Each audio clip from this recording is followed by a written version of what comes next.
अस्सलामुअलैकुम। City 5 TV के साथ मैं हूं जवेरिया नियाज। सबसे पहले हेडलाइंस।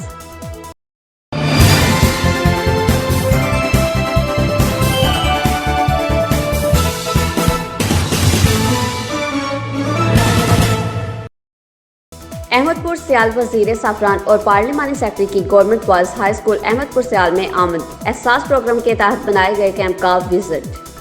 अहमदपुर सियाल वफाकी वजीर साफरान साहबजादा महबूब सुल्तान और पार्लियामेंट सेक्रेटरी राना शहबाज अहमद की government boys high school Ahmadpur Sial आमद। एहसास प्रोग्राम के तहत बनाए गए कैंप का विजिट। इस मौके पर Usman Qadir Cheema, chairman Baitul Mal Jhang, state commissioner Asad Ali बुद्ध, DSP माहर जवेद इकबाल, SHO मारियूस कमियाना, chief officer municipal committee Khalid Mahmood, Chaudhry Qasim यूं समेत पुलिस मुलाजमीन और रेंजर के जवान मौजूद थे।